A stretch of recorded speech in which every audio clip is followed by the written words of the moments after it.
سورہ الکافرون کی کیا فضیلت ہے۔ سورہ الکافرون جہاں سورہ الاخلاص 1/3 قرآن کے برابر ہے، تو وہیں سورہ الکافرون 1/4 قرآن کے برابر ہے۔ سورہ الاخلاص 1/3 قرآن کے برابر، تو سورہ الکافرون 1/4 قرآن کے برابر ہے۔ اللہ کے نبی صلی اللہ علیہ وسلم سنن ترمذی کی روایت کے مطابق بیان فرماتے ہیں کہ قل هو اللہ احد تعدل ثلث القرآن وقل یا ایھا الکافرون تعدل ربع القرآن، کہ سورہ اخلاص 1/3 قرآن کے برابر اور سورہ الکافرون 1/4 قرآن کے برابر ہے۔ یعنی کوئی آدمی 3 مرتبہ سورہ اخلاص پڑھتا ہے، گویا کہ اس کو 1 مرتبہ قرآن ختم کرنے کا ثواب ملا۔ جو آدمی 4 مرتبہ سورہ الکافرون پڑھتا ہے، گویا اس کو 1 مرتبہ قرآن ختم کرنے کا ثواب ملا۔ کتنا اعداد ہے ایسے لوگوں کے لیے جو ان صورتوں کی اہمیت کو اپنے ذہن میں رکھتے ہوں اور ان صورتوں کا اہتمام کرتے ہوں گے۔ اسی لیے سونے سے پہلے اللہ کے نبی صلی اللہ علیہ وسلم نے تاکید کی ہے کہ سورہ الکافرون کی تلاوت کر لی جائے۔ اور سورہ اخلاص کی کیا فضیلت ہے؟ ابھی ہم نے عرض کیا کہ سورہ الاخلاص 1/3 قرآن کے برابر ہے۔ صحیح مسلم کی روایت ہے، اللہ کے نبی صلی اللہ علیہ وسلم نے ارشاد فرمایا اَيَعْجِزُ أَحَدُكُمْ أَن يَقْرَأَ فِي لَيْلَةٍ ثُلُثَ الْقُرْآنِ۔ دیکھیں اللہ کے نبی صلی اللہ علیہ وسلم کی تربیت کا، تعلیم دینے کا کیا انداز ہوتا تھا۔ ایک دن اللہ کے نبی صلی اللہ علیہ وسلم صحابہ سے کہتے ہیں کہ کیا تم میں سے کوئی آدمی قرآن کریم کا 1/3 حصہ ایک رات میں پڑھنے سے عاجز ہے؟ صحابہ نے کہا کہ یا رسول اللہ، ایسا کون کر سکتا ہے؟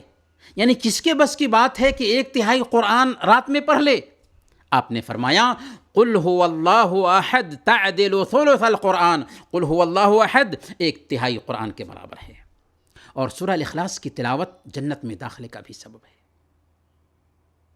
سنن ترمذی کی روایت میں آتا ہے، ایک انصاری صحابی تھے، وہ قباء میں لوگوں کی امامت کرایا کرتے تھے، اور ان کی عادت یہ تھی کہ سورہ فاتحہ کے بعد سورہ الاخلاص پڑھتے اور پھر کوئی دوسری سورہ پڑھتے تھے، ہمیشہ ایسا ہی کرتے تھے۔ لوگوں نے شکایت کی کہ آپ ایسا کیوں کرتے ہیں؟ تو انہوں نے کہا کہ میں ایسا کروں گا، اگر میری امامت منظور ہے تو ٹھیک، ورنہ کوئی دوسرا امام رکھ لو۔ اللہ کے نبی صلی اللہ علیہ وسلم کے پاس لوگوں نے شکایت کی۔ اللہ کے نبی صلی اللہ علیہ وسلم نے ان کو بلا کر کے ان سے پوچھا کہ تم آخر سورہ الاخلاص ہر رکعت میں کیوں پڑھتے ہو؟ تو انہوں نے کہا کہ میں اس سورہ کو پسند فرماتا ہوں۔ تو آپ نے فرمایا ان حبک ایہا یدخلک الجنہ، تمہیں اس سورہ کی محبت جنت میں داخل کر دے گی۔ اور صحیح بخاری کی روایت میں آتا ہے کہ ایک سریہ کے ایک امام تھے، سریہ کے ایک امیر تھے جو لوگوں کی امامت کرتے تھے، تو ہر رکعت میں سورہ الاخلاص ضرور پڑھتے تھے، سب سے اخیر میں، رکعت کے اخیر میں سورہ الاخلاص پر ختم کرتے تھے۔ لوگوں نے اللہ کے نبی صلی اللہ علیہ وسلم سے ان کے بارے میں بھی شکایت کی، تو اللہ کے نبی صلی اللہ علیہ وسلم نے کہا کہ ان سے پوچھو کہ آخر سورہ الاخلاص ہر رکعت میں کیوں پڑھتے ہیں؟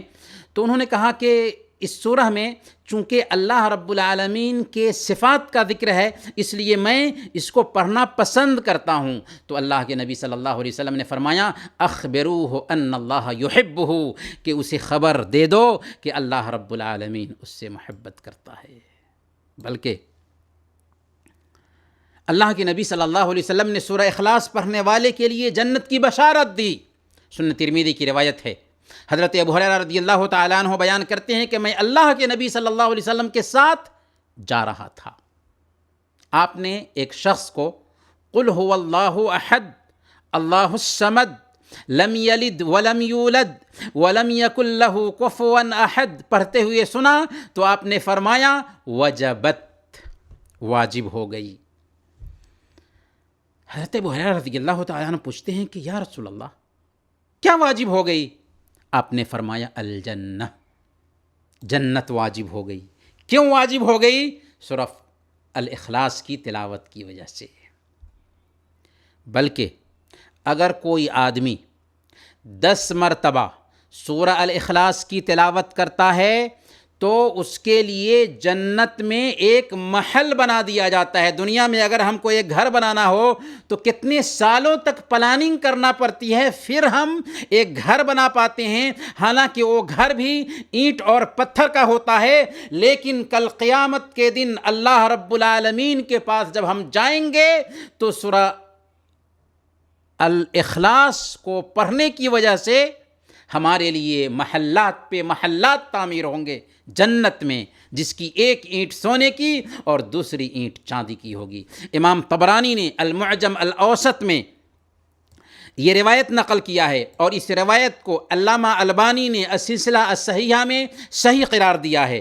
اللہ کے نبی صلی اللہ علیہ وسلم فرماتے ہیں کہ من قرأ قل هو اللہ احد حتی یختمها 10 مرات بنى اللہ له قصرا فی الجنہ۔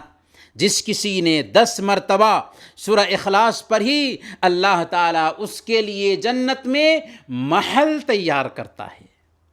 10 مرتبہ سورہ اخلاص پڑھیں، جنت میں ہمارے لیے ایک محل تیار ہو جاتا ہے۔